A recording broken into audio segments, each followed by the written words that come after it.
હું રાજુલા તાલુકાથી જેતુભાઈ વીરાભાઈ ધાખડા. આજે મેં વિડીયોકોન કંપની 2007માં આવતી હતી ત્યારે મને મારી ઘરે આવીને દશરથભાઈ પટેલ કે તમારી જમીન આપો અમને, તમારી માટે રાખેલી. મેં road touch Savarkundla road touch 26 વીઘા જમીન આપી. મેં મારા ગામની વચ્છાદર ગામ મારું છે, મારા ગામની 9 વીઘા જમીન આપેલી છે. 9 વીઘા સામે મને આ 26 વીઘા વાડી આપી અને 5 લાખ રૂપિયા, બરાબર, એમાંથી 3 લાખ રૂપિયા મને આપી દીધા. 2007માં 70,000 રૂપિયા મારી બેંકમાં લોન ભરી છે. સ્પ્લેન્ડર ગાડી જોડાવેલી એ મને દશરથભાઈ હસ્તક જોડાવેલી છે. આ લોકો અત્યારે 2017માં અમરીશભાઈ ડેર ધારાસભ્ય બન્યા. 2019માં માયાભાઈના છોકરા ભરતભાઈ માયાભાઈના નામે બિનપાત્ર દસ્તાવેજ કરેલા છે. રાકેશ કન્યાલાલ કોઈ ખાતેદાર નથી, બરાબર. અને આજે ખોટા દસ્તાવેજ કરી અને ત્યારે મને એક કોમ્પ્યુટરમાં લોક મારી દીધો હતો, બરાબર, કે હું જ્યાં મામલતદારમાં જાઉં સર્વે નંબર મારી પાસે મોટે 100 હોલ ધોળિયા આગળિયા 100 હોલ પેક 1 તો ન નીકળે. મેં જ્યારે જૂનો ખેડૂનો હાથ બાર ગોઈતો એમાં જે નંબર હતા એ નંબર કઢાવવા ત્યાં તો નીકળ્યું ભરતભાઈ માયાભાઈ ભમર. અને હું પાગલ જેવો થઈ ગયો, કારણ કે કરોડો રૂપિયાની જમીન આજે મારી પાસે ચૂંટવી લેવા માંગતા હતા, બરાબર. ત્યારે મેં કોર્ટમાં દાવો કર્યો. દાવામાં મારા રોહિતભાઈ બારિયા મારા વકીલ, મેં મારું સસ્તામાં 1.5 લાખ રૂપિયા પહેલાં મારી પાસે ફી માંગી. મેં મારા બધા દાગીના વેચી અને એની ફી પહેલાં ભરી. હું કોર્ટ આવીને પંચનામું કરી ગઈ.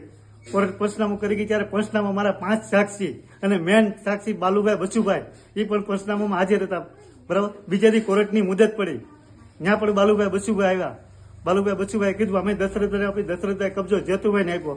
બસ ત્યાં જ મારું પૂરું થઈ ગયું. આ લોકોએ પછી 52,000નો મારા નામનો જે દંડ હતો એ દંડ જીએબીની ગાડી પંચનામામાં, એક સાવરકુંડલાની એક રાજુલાની, 100% મારા એક તરફી પંચનામું છે. આ બધાના નામ છે, કોઈ આવ્યા નથી. મારે એક તરફી પંચનામું થયું છે.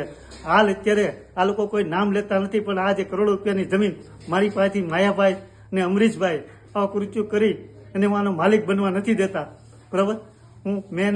એને હું ભૂખ હતી. હું આજે રાજુલા 2007માં હીરા કરતો હતો ત્યારે મને આ જમીન મળી. આ જમીનમાં મેં મારા દીકરા દીકરીઓને લગ્ન પસંદ કરેલા છે. હું અત્યારે મારી પાસે જમીન છે, કોઈ નામ નથી લેતા, પણ જ્યારે મારા વૃષ્ટિ થઈ, કેટલું નુકસાન થયું વાવાઝોડામાં તે પહેલા હું ત્યારે મારે ડુંગળી હતી, ત્યારે એક વખત જ્યારે કનેક્શન કાપી નાખ્યું તો એ શરૂ ન કર્યું. અત્યારે હાલની તક લાઇટનું કનેક્શન બંધ કરાવી દીધું ખેડૂતના નામે. આજે 3 દત્તા છે એનું કોઈ નહોતું, જે ખેડૂતના નામે હતું. અત્યારે કનેક્શન મેં બીજેથી લાઇટ લઈ અને એમાં હું હકારું છું. આની હિસાબે મને કાંઈ લાભ મળતો નથી. બસ એટલી મારી નમ્ર વિનંતી સરકાર પાસે કરું છું કે જો હું ખોટો માણસ હોય તો મને અહીંથી ઉખેડીને કાઢી મૂકીને આની પૂરી તપાસ થાય તો આમાં સુરેન્દ્રનગર વાળું થાય એમ છે. હું આમાં કંઈક મામલેદાર કલેક્ટર બધે મારી પાસે આધાર પુરાવા છે. 2007થી કબજો મારી પાસે, આજુબાજુ વાળા બધા. હું બરાબર મેન માલિક બાલુભાઈ બચુભાઈનું જેને પૂછી જોવે. જો આનું પૂરેપૂરી તપાસ થાય તો આજે સુરેન્દ્રનગર વાળી થાય છે. કંઈક આવે છે પણ અત્યારે નહીં થાય, કારણ કે અમરીશભાઈ અને માયાભાઈ આહિર અત્યારે મોદીની હારે રહેવાવાળા છે. બસ એટલી મારી નમ્ર વિનંતી. મને જો ન્યાય મળે, જો સરકાર જો સાચું હોય, હું અત્યારે જોઉં છું કે નવનીતભાઈને અત્યારે કેવું, પણ હું નવનીતભાઈને એ સમાચાર મોકલું છું કે આ સરકાર પાસે અત્યારે માયાભાઈ અને અમરીશભાઈ, મેં જ્યારે પહેલાં પણ કીધેલું છે કે અમરીશભાઈ ચોર છે, કારણ કે મારી જમીનના ખોટા દસ્તાવેજ મને ખબર નથી પડવા દીધા. 1.5 વર્ષે મને ખબર પડી, 17 મહિને, કે મારી જમીનનો દસ્તાવેજ કરી લીધો, કોમ્પ્યુટરમાં લોક મારી દીધો, મામલતદારમાં જાવ તો નીમળે નહીં.